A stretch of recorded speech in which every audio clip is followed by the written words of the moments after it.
Hi అండి. Hello అందరికీ నమస్కారం. ఈరోజు కథ. రోడ్డుపై పిచ్చిదాల్లా ఏడుస్తున్న సాక్షి వైపు అందరూ వింతగా చూస్తున్నారు. ఇంతలో పెద్దావిడ వచ్చి సాక్షి పక్కన కూర్చొని, ఏమైందమ్మా, ఎందుకు ఏడుస్తున్నావు అంది. ఆ టైంలో ఆవిడ ఎవరో తెలియకపోయినా సాక్షి ఆవిడని పట్టుకొని ఏడుస్తుంది. ఆవిడ సాక్షి వెన్ను నిమురుతూ, ఏమైంది తల్లి అంది.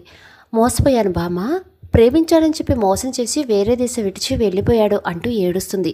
ఆవిడ శివయ్య అని పైకి చూసి దండం పెట్టుకొని, ఈ కాలంలో ఎవరు మంచివారని ఎవరు చెడ్డవారని తెలుసుకోవడం చాలా కష్టం అమ్మా, అలాంటిది అలా ఎలా నమ్మావు తల్లి అంది. అతను అలా అనిపించలేదు బామ్మ అంది సాక్షి. తల్లి, జీవితంలో ఒకటి గుర్తుపెట్టుకో, మనల్ని ముందుగా మోసం చేసేవి మన కళ్ళు. కంటితో చూసి దేన్ని నమ్మకూడదు తల్లి అంది ఆవిడ. అది ఇప్పుడే తెలిసింది అంటారు కదా, అనుభవిస్తే కానీ ఏది తెలియదని అంది సాక్షి. ఆవిడ సాక్షిని ఒళ్ళో పడుకోబెట్టుకొని కొంగుతో సాక్షి కళ్ళు తుడిచి, నిన్ను ఏడవద్దని నేను చెప్పను తల్లి, కానీ ఏడ్చినంత మాత్రాన జరిగిపోయిన దాన్ని మనం మార్చలేం కదా, జరిగింది వదిలే, జరగాల్సింది చూడు అంది. మర్చిపోవటం అంత సులువు కాదు కదా బామ్మ అంది సాక్షి ఏడుస్తూ. మర్చిపోమని నేను చెప్పలేదు కదా తల్లి, అంత త్వరగా మర్చిపోతావని కూడా అనుకోను, కేవలం విడిచిపెట్టమన్నాను అంతే అంది ఆవిడ. సాక్షికి అర్థం కానట్టుగా చూసింది. ఆ విషయాన్ని పట్టుకుని ఏడుస్తూ కూర్చుంటే శారీరకంగానే కాదు, మానసికంగా కూడా ఆరోగ్యానికి గురవుతావు. నువ్వు తప్పు చేశావని ఇవన్నీ భరించాలి చెప్పు, తప్పు చేసిన వాడే హాయిగా ఉంటే అంది ఆవిడ. తప్పు చేసిన వాడెవడో ఏడుస్తూ కూర్చోడు కదా బామ్మ, ఆ తప్పు ఎవరిపై ఎఫెక్ట్ చూపిస్తుందో వాళ్ళే కదా నాలా ఏడుస్తారు అంది సాక్షి. పెళ్ళి కాకముందే వాడి ఏంటో తెలిసింది కదా, అంటే నీకు మంచి జరిగింది కదా తల్లి అంది ఆవిడ. సాక్షి లేచి కూర్చొని, లేదు బామ్మ, నాకు ఏ మంచి జరగలేదు అని ఏదో చెప్పబోతూ చెప్పలేక ఆగిపోయింది. ఆవిడ సాక్షి కళ్ళలో కాసేపు అలాగే చూసి, ఏదో తన మనసు చదివినట్టుగానే, తొందరపడ్డావా అంది. ఆ మాట వినగానే సాక్షి షాక్ అయింది. ఆవిడ కాసేపు ఆలోచించి, నిన్ను చూస్తుంటే అలాంటి అమ్మాయిలా అనిపించడం లేదు తల్లి అంది. సాక్షి తలదించుకుంది. అంతలా ఎలా నమ్మావమ్మా, మరి నిన్ను నువ్వు ఇచ్చుకునేంతలా అంది ఆవిడ. అలా ఏం లేదు బామ్మ, అసలు అది మాకు తెలీదు, కానీ పిచ్చిగా ప్రేమించాను బామ్మ, పిచ్చిదానిలో రోడ్డు మీద పడి ఏడ్చేలా చేసి వెళ్ళిపోయాడు. తన తలదించుకొని ఏడుస్తుంది. ఈ వయసులో ఇదిగో ఇలాగే ప్రేమన్నా ప్రేమించడం వలన పిచ్చి ఉంటుంది, వాళ్ళ కోసం ప్రాణం ఇవ్వటమో తీయటమో చేయాలి అనిపిస్తుంది, కానీ ఒక వయసు వచ్చినప్పుడు పిచ్చిపోయి ప్రేమంటే మోయాలి అనిపించే ఒక బాధ్యత అని తెలుస్తుంది. బాధ్యత ఎప్పుడు మోసం చేయదు, మోసం చేసేది ప్రేమ కాదు. మరి ప్రేమ కాని ప్రేమను గురించి నువ్వు గుర్తు చేసుకొని ఏడవటం ఎందుకు, అది నీకు అవసరమా అంది ఆవిడ. ఇప్పటికీ నమ్మలేకపోతున్న బామ్మ, అతను మోసగాడంటే నా మనసు ఒప్పుకోవట్లేదు. నువ్వే అన్నావు కదా, మనల్ని మొదట మోసం చేసే మన కళ్ళే అని, నా కళ్ళు కూడా ఒప్పుకోలేక కన్నీళ్ళు కారుస్తున్నాయి అంది సాక్షి. ఆవిడ సాక్షి కాసేపు అలాగే చూసి, అసలు ఏమైంది తల్లి అంది. సాక్షి కాస్త కూడా ఆలోచించకుండా జరిగిందంతా చెప్పడమే కాకుండా తన బాధంతా చెప్పుకొచ్చింది. ఇదంతా జరిగినా కూడా నీకు అతనిపై ఇంకా నమ్మకం ఉందా అంది ఆవిడ. తెలీదు బామ్మ, నాకేం అర్థం కావట్లేదు అంది సాక్షి.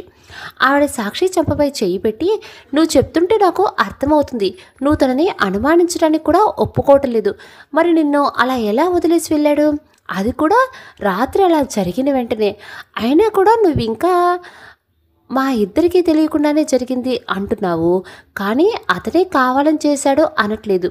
నువ్వు నష్టపోయావని నీకు తెలిసినా సరే అతన్ని అనుమానించట్లేదు.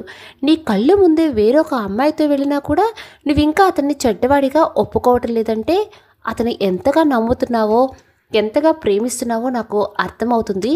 నీ నమ్మకం, నీ ప్రేమ నిజమైతే ఖచ్చితంగా అవే అతన్ని నీ దగ్గరికి చేరుస్తాయి అంది.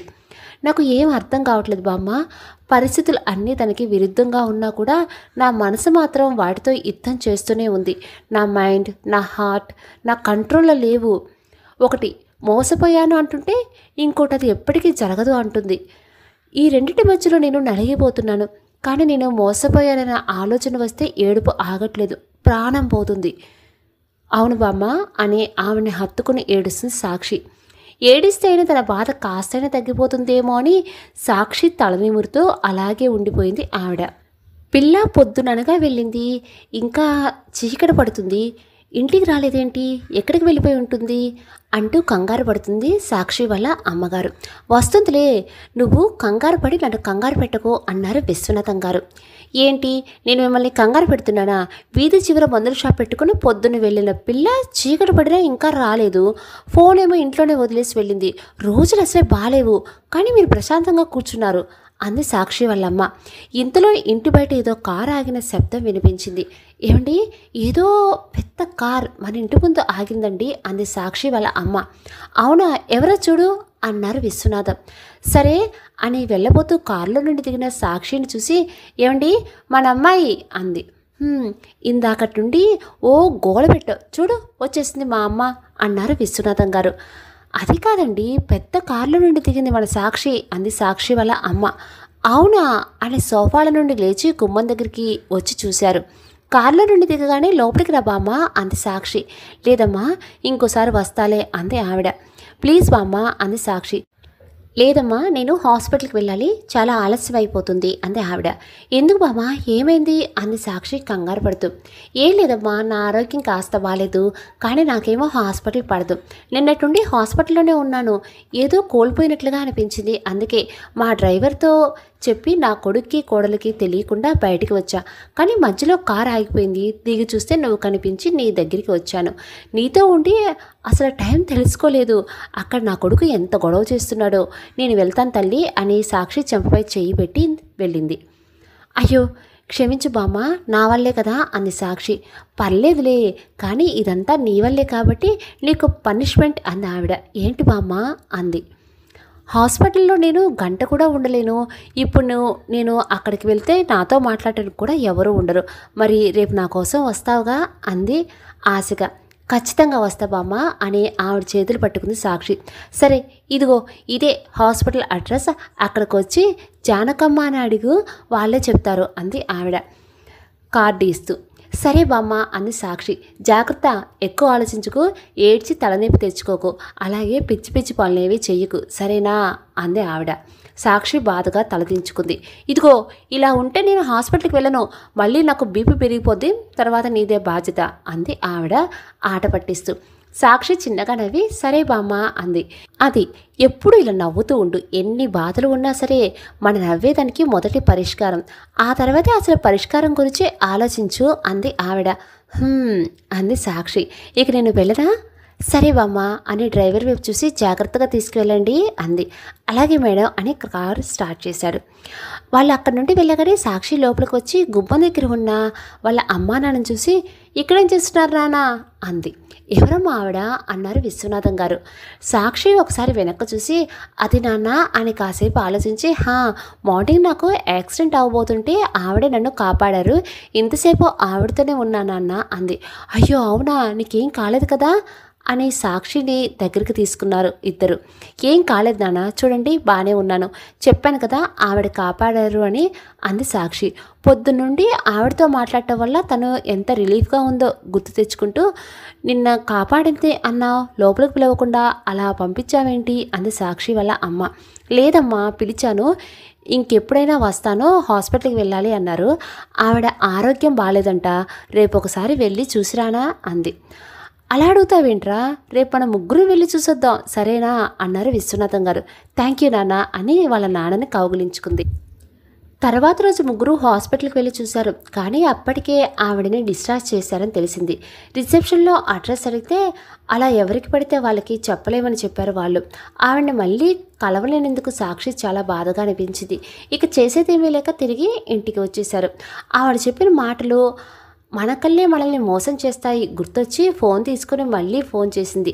ఇషాన్కి కాల్స్ ట్రై చేస్తుంది, కానీ అందుబాటులో లేదనే చెప్తుంది. సాక్షికి ఏం చేయాలో తోచట్లేదు. కాలేజీకి హాలిడేస్ కావడంతో ఇంట్లో ఉంటుంది. బయటికి వెళ్ళాలనుకున్నా ఏదో కారణం కావాలి. ఫ్రెండ్స్ దగ్గరికి వెళ్తున్నానంటే వాళ్ళమ్మ కొట్టేలా చూస్తుంది. ఇంట్లో ఉంటే ఏవేవో ఆలోచనలు. 10% మంచివైతే 90% విరుద్ధంగా ఉన్నాయి. అలా ఆలోచనల మెదడుని తినేస్తూ ఉంటుంటే తనకి చాలా కష్టంగా అనిపిస్తూ ఉంటుంది. రోజులు గడుస్తున్నాయి, కానీ ఇషా నుండి ఎలాంటి కబురు లేదు. ఒకవేళ ఇంటికి వెళ్దామంటే అక్కడ వాళ్ళ నాన్న ఉంటాడో అనుకుని ఆగిపోయింది సాక్షి. ఒకరోజు అలాగా చాలా సంతోషం సార్. సరే సరే, అయ్యో తప్పకుండా మీకోసం ఎదురు చూస్తూ ఉంటాను సార్ అని ఫోన్ పెట్టేసి, సాక్షి, అమ్మ సాక్షి అంటూ వచ్చారు సాక్షి వాళ్ళ నాన్నగారు. సాక్షి పైన బట్టలు ఆరేస్తుందండి, ఏంటి విషయం అంత సంతోషంగా ఉన్నారు అంది సాక్షి వాళ్ళమ్మ వంటగదిలో ఉండి. అదేనే మొన్న చెప్పాను కదా, మన ఎండి గారి అబ్బాయి వచ్చాడు, చాలా మంచోడని అన్నాడు విశ్వనాథ్. హా అన్నారు, అయితే అంది సాక్షి వాళ్ళ అమ్మ.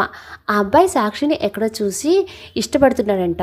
వాళ్ళ అమ్మానాన్నలతో మాట్లాడితే కేవలం విశ్వనాథ్ గారి కూతురు కాబట్టి ఒప్పుకుంటున్నాను, ఎందుకంటే ఆయన తన కూతురుని ఎంత పద్ధతిగా పెంచి ఉంటారో నాకు బాగా తెలుసు అన్నారట. నా మీద ఆయనకు ఉన్న నమ్మకం చూస్తుంటే నాకు చాలా సంతోషంగా ఉంది. ఆ అబ్బాయి అమెరికాలో డాక్టర్ అంట, ఇంకో గంటలో చూసుకోవడానికి వస్తున్నారు అన్నారు విశ్వనాథం గారు. ఆయన మొహంలో సంతోషంతో పాటు కళ్ళల్లో ఆనంద బాష్పాలు కూడా వస్తున్నాయి. చాలా సంతోషం అండి అంది సాక్షి వాళ్ళ అమ్మ. నా కూతురు వల్ల అంత గొప్ప వ్యక్తి చేత ప్రశంస అందుకున్నాను అన్నారు విశ్వనాథం గారు. లేదండి, అది మీ కూతురు కాబట్టి ఇంత గొప్ప సంబంధం ఇంటికి వరకు వస్తుంది అంది సాక్షి వాళ్ళ అమ్మ. సర్లే, నా కూతుర్ని పొగిడితే నీకు అసలు నచ్చదు కదా, వెళ్ళి సాక్షిని రెడీ చేయి, నేను వెళ్ళి స్వీట్స్ పట్టుకొస్తాను అని బయటికి వెళ్ళిపోయారు ఆయన. ఆవిడ నవ్వుకొని, సాక్షి, ఏ సాక్షి అంటూ పిలిచింది. అమ్మా వస్తున్నా అంటూ బట్టలతో కిందకు వచ్చి, ఏంటమ్మా అంది. త్వరగా రా అంటూ సాక్షిని బెడ్రూమ్లోని తీసుకుని వెళ్ళి బీరువాల నుండి ఒక చీర తీసి, రా ఇది కడతాను అంది. ఓ ఏంటి ఈ హడావుడి ఏంటి, కొత్త చీర తీసి ఇప్పుడు కడతానంటున్నావు, ఏంటి సంగతి అంది సాక్షి వాళ్ళ అమ్మ చేసే హడావుడి అర్థం కాక. ప్రశ్నలు వేకు, చెప్పించే ముందు డ్రెస్ తీ అని చున్నీ పట్టుకొని లాగి మెడ మీద ఉన్న పంటికాటి చూసి, ఏంటి ఇది అని తాకపోయింది. సాక్షి కంగారు పడితే చున్నీ తీసివేసుకుని, అది ఏం లేదమ్మా, ఇందాక నువ్వు పిలిచావని హడావిడిగా వస్తుంటే ఏదో గీసుకుంది అంతే అని భయంతో వణుకుతున్న చేతుల్ని కవర్ చేస్తూ చున్నీ చుట్టేసింది. ఆవిడ అనుమానంగా చూసి, ఇది గీసుకున్నట్టుగా లేదే, ఏవో పంటికాటులా ఉన్నాయి, అది కూడా ఇప్పటి గాయంలా లేదు, చాలా రోజులైనట్టు ఉంది అంది. ఆ మాట వినగానే సాక్షి ఇంకా భయం పెరిగిపోయింది. తడబడుతూనే, అదేం లేదమ్మా, అది వదిలే, నువ్వు నాకేదో చీర కడతానన్నావు కదా, త్వరగా కట్టేసాయి అని చీర తీసి వాళ్ళ అమ్మ చేతిలో పెట్టింది. చీర గురించి తీయగానే పెళ్లి చూపులు గుర్తొచ్చి గాయం విషయం పక్కన పెట్టేసి, అవును కదా అని సాక్షికి చీర కట్టి అందంగా ముస్తాబు చేసింది. సాక్షి తనని తాను అద్దంలో చూసుకుని, ఏంటమ్మా నన్ను మరీ ఇంత అందంగా రెడీ చేసావు, కేవలం గుడికి వెళ్ళడానికి ఇంత రెడీ అవ్వటం అవసరమా అంది. గుడికి వెళ్తే అందంగా తయారవకూడదని రాజ్యాంగంలో రాశారా అంది సాక్షి వాళ్ళ అమ్మ. ఏంటి మా అమ్మకి ఇవాళ సెన్స్ ఆఫ్ హ్యూమర్ బాగా ఎక్కువైంది అని కనుబొమ్మలు ఎగరేసింది సాక్షి. అంటే అంది అర్థం కాక. ఏం లేదులే, ఇంతకీ ఏ గుడికి అని అద్దంలో చూసుకుంటూ అడిగింది సాక్షి. గుడికి కాదే, ఇవాళ పెళ్లి చూపులు అని చావు కబురు చల్లగా చెప్పినట్టు నవ్వుతూ చెప్పి రూమ్లో నుండి వెళ్ళిపోయింది. ఆ మాట వినగానే సాక్షి బెడ్పై కూలబడిపోయింది. ఇంతలో ఇంటి బయట హారన్ వినిపించడంతో సాక్షి కంగారుగా బయటికి వచ్చి చూసింది. లోపలికి 2 సార్లు అంటూ విశ్వనాథం గారు పెళ్లి వాళ్ళని తీసుకొస్తున్నారు. సాక్షికి ఆర్గ్యూ చేసే టైం కూడా లేదు. కనీసం నాకు తెలియకుండా నన్ను అడగకుండా ఏంటిది అని అడిగే టైం కూడా దొరకలేదు. సాక్షి వాళ్ళమ్మ కిచెన్లో నుండి కంగారుగా వచ్చి, ఒసేయ్ గుమ్మం దగ్గర ఏం చేస్తున్నావే, లోపలికి వెళ్ళు, అలా ఎదురుగా ఉండకూడదు అని గబగబా సాక్షిని రూమ్లోనికి తోసి కిచెన్లోనికి వెళ్ళింది. విశ్వనాథ్ గారు వెళ్ళి వాళ్ళని లోపలికి తీసుకుని వచ్చి కూర్చోండి అన్నారు. అబ్బాయితో పాటు వాళ్ళ అమ్మా నాన్న వచ్చారు, 3 అవుతున్నారని, అది మంచి సంఖ్య కాదని తోడుగా ఒక కుక్క పిల్లని కూడా తీసుకొచ్చారు. ఇదిగో కాసులని మంచినీళ్ళు తీసుకురా అన్నారు విశ్వనాథం గారు. వస్తున్నానండి అని నీళ్ళ గ్లాసులతో వచ్చి అందరికీ ఇచ్చింది. రూమ్లో ఉన్న సాక్షికి భయంతో చెమటలు పట్టేస్తున్నాయి. వాళ్ళ నాన్న లోపలికి వస్తే మాట్లాడదామని పిలవటానికి చాలా ప్రయత్నిస్తుంది. కానీ ఆయన వచ్చిన వాళ్ళతో మాట్లాడుతూ కనీసం తల కూడా తిప్పటం లేదు. తెలియకుండానే సాక్షి కళ్ళలో నీళ్లు తిరుగుతున్నాయి. ఇదిగో వెళ్ళి తల్లితో కాఫీ పంపించు అన్నారు విశ్వనాథం గారు. సరేనండి అని లోపలికి వెళ్ళిపోయింది. అబ్బాయి నవ్వుతూ చూసి, తల్లి అంటే ఎవరంకుల్ అన్నాడు. విశ్వనాథం గారు చిన్నగా నవ్వి, అది బాబు, నాకు మా అమ్మాయిని పేరు పెట్టి పిలవటం కంటే అమ్మ తల్లి అంటే ఇష్టం బాబు. దానికి అన్నీ మా అమ్మ పోలికలే. నన్ను తండ్రి కంటే ఎక్కువ బిడ్డలాగే చూసుకుంటుంది, అందుకే అలా పిలుస్తాను అన్నారు సంతోషంతో వచ్చిన కన్నీళ్ళని తుడుచుకుంటూ. ఆ మాట వినగానే పెళ్లి వాళ్ళకి చాలా సంతోషంగా అనిపించింది. నేను ఇష్టపడ్డ అమ్మాయి అందమైనదే కాదు, అందమైన మనసున్నది అని కూడా అన్నమాట అనుకొని లోపలే మురిసిపోతున్నాడు పెళ్లి కొడుకు. లోపల సాక్షి మాత్రం తెలియకుండానే ఏడుస్తుంది. వాళ్ళ అమ్మ రావడంతో కళ్ళు తుడుచుకొని వెనక్కి తిరిగి చూసింది. ఇదేంటే ఫ్యాన్ వేసుంది, కిటికీ తలుపులు తెరిచే ఉన్నాయి, అయినా ఇంత చెమట పట్టింది అంటూ ఆవిడ కొంగుతో సాక్షి చెమట తుడిచి, సరేరా పెళ్లి వాళ్ళకి కాఫీ ఇవ్వాలట అంతే ఆవిడ. సాక్షి ఆవిడ చేయి పట్టుకొని, అమ్మా నీతో విషయం చెప్పాలమ్మా అంది. అవన్నీ తర్వాత తీరిగ్గా మాట్లాడుకుందాం, నువ్వురా అని మరో మాట మాట్లాడే ఛాన్స్ ఇవ్వకుండా సాక్షిని తీసుకువెళ్ళింది. సాక్షి కంగారు పడుతూనే కనీసం తల కూడా ఎత్తకుండా వాళ్ళ కాఫీ ఇచ్చి వెళ్ళి వాళ్ళ అమ్మ పక్కన నించుంది. సాక్షి పెళ్లి వాళ్ళకి బాగా నచ్చింది. సాక్షి భయంతో తలదించుకుంటే వాళ్ళకి సిగ్గుపడుతుందేమో అనిపించింది. ఏమా మా అబ్బాయి నీకు నచ్చాడా అని అడిగింది ఆ అబ్బాయి వాళ్ళమ్మ. సాక్షి తలెత్తి వాళ్ళ నాన్న వైపు చూసింది.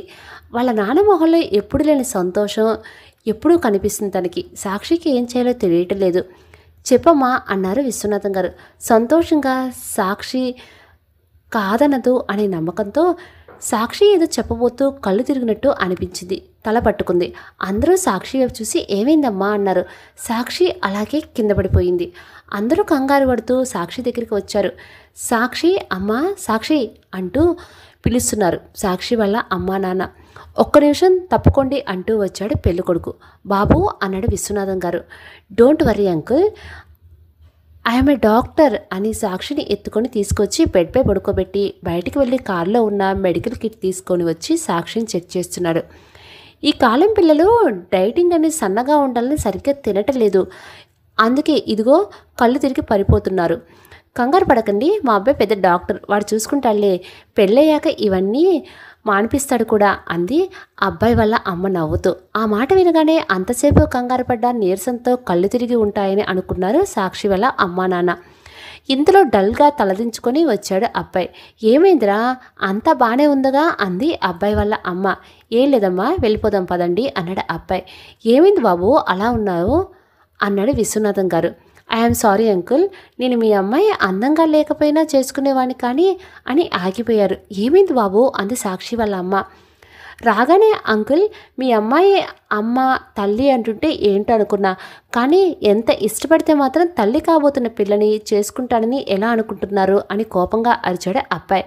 ఆ మాట వినగానే అందరూ షాక్ అయ్యారు. విశ్వనాథం గారికి అయితే కాలి కింద భూమి కదిలినట్టు అనిపిస్తుంది.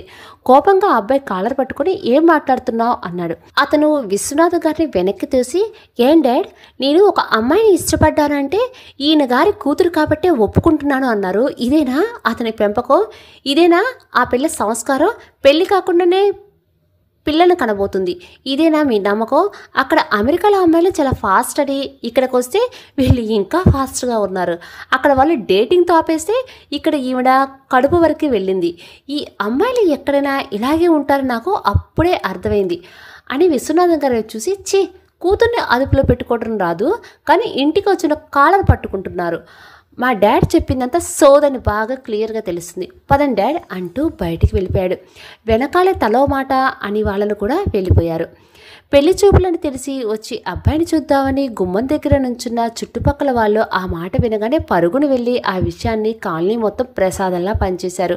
విశ్వనాథం గారు కుర్చీలో కూలబడి ఆ అబ్బాయి అన్న మాటలు మళ్ళీ మళ్ళీ గుర్తొస్తుంటే చలనం లేని రాయిలా ఉండిపోయారు. అప్పటికే జరిగిందంతా చూశాక సాక్షి మీద కోపం ఇంకా ఇంకా పెరిగిపోయి సాక్షి వాళ్ళ అమ్మ రూమ్లోకి వెళ్ళి సాక్షిని కొడుతూనే ఉంది. సాక్షి అరుపులు చెవికి వినిపిస్తున్నా జరిగిన అవమానం కోల్పోయిన 20 ఏళ్ల నమ్మకం, కూతురి మీద ప్రేమని ఆ క్షణమే చంపేసింది. తన కూతురి మాట అంటుంటేనే తట్టుకోలేని వ్యక్తి ఇవాళ అంతలా చావ కొడుతున్నా ఆపడానికి మనసు రావటం లేదు, కళ్ళు కదలడం లేదు, అడుగులు తన వైపు పడటం లేదు. ఊళ్ళో వాళ్ళు మాట్లాడుకుంటుంటే వినిపిస్తున్నాయో లేక కావాలనే వాళ్ళ గోడ పక్కన నిలబడి వినపడాలని మాట్లాడుతున్నారో తెలియదు కానీ ఆ మాటని విశ్వనాథం గారు చెవిని చేరి గుండెల్లో మంట కలిగిస్తుంటే గుండెపై చెయ్యి పెట్టుకొని అమ్మా అని అరిచి కుర్చీ నుండి కింద పడ్డారు. నాన్న అంటూ నిద్దట్లో నుండి ఉలిక్కిపడి లేచి కూర్చుని సాక్షి.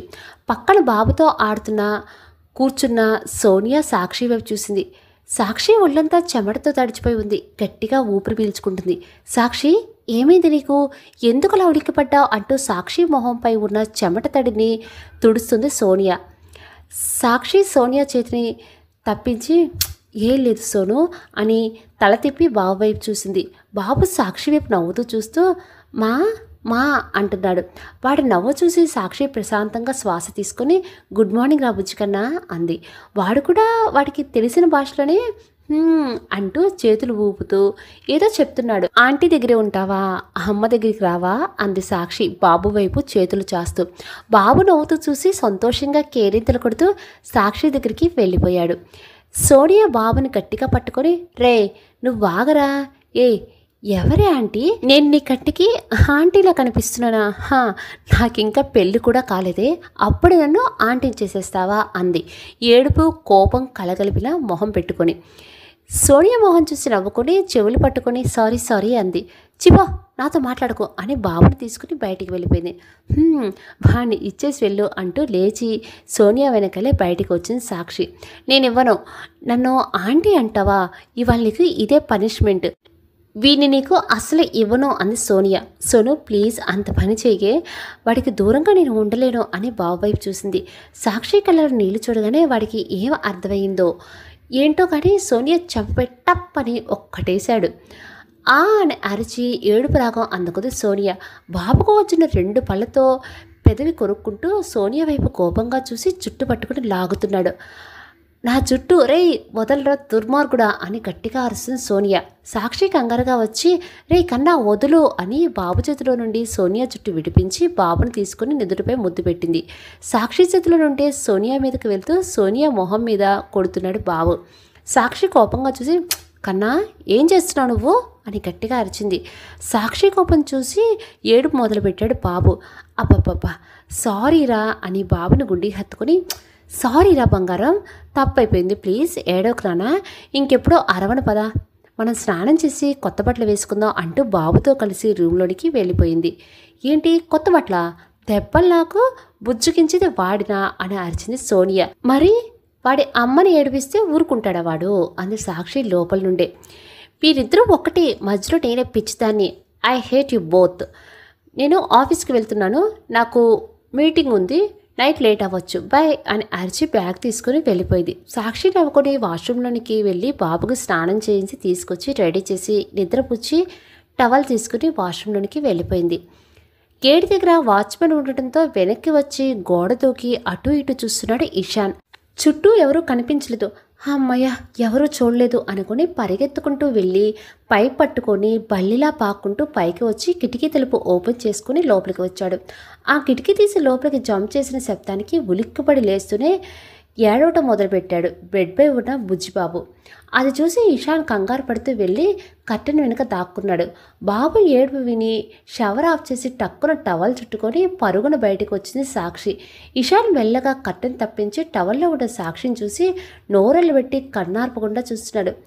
ఎలాగో సోనియా వెళ్ళిపోయాక ఇంకా ఇంట్లో ఎవరు ఉండరు కాబట్టి అలాగే వచ్చిన సాక్షి గదిలో ఎవరు ఉన్నారో కూడా గమనించుకోలేదు. నిద్ర మధ్యలో లేవటం వల్ల బాబు ఇంకా ఏడుస్తూనే ఉన్నాడు. అయ్యో కన్నా ఏడవకురా, అసలు ఏమైంది నీకు, ఇప్పుడే కదా బొజ్జున్నావు, అప్పుడే లేచేసావేంటి, ఊరుకో అంటూ బాబుని ఎత్తుకుని అటు ఇటు తిరుగుతుంది.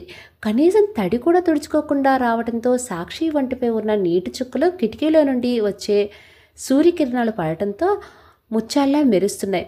బంగారపు వర్ణంలో ఉన్న తన శరీరం తన మెడలో ఉన్న బంగారు గొలుసు మెరుపు ఇంకా తగ్గించేస్తుంది. తన కురుల నుండి జాలువారే నీటి బిందువులు టవల్ని తడిపేస్తున్నాయి. కిటికీ నుండి వీచే గాలికి ఒంటిపై ఉన్న తడి, పైగా తడుస్తూ ఉన్న టవల్, వీటి వల్ల చలి పుడుతుంటే వణుకుతున్న సాక్షి పెదాలు చూసి ఇషాన్ గుటకలు మింగుతున్నాడు. బాబు ఏడుపులో అది వినిపించకపోయినా ఇషాన్ చూపులు సాక్షిని చేరగానే గదిలో ఇంకెవరో ఉన్నట్టు అనిపించి టక్కున తల తిప్పి చుట్టూ చూసింది. కానీ అక్కడ ఎవరూ కనిపించలేదు. సాక్షికి అనుమానంగా వచ్చి బెడ్షీట్ తీసుకొని నిండా కప్పుకొని అంతా చూస్తూ కట్టెను తొలగించి చూసింది. కానీ అక్కడ కూడా ఎవరూ లేరు. బాబు ఏడుస్తూ ఏడుస్తూ అలాగే నిద్రలోకి జారుకున్నాడు.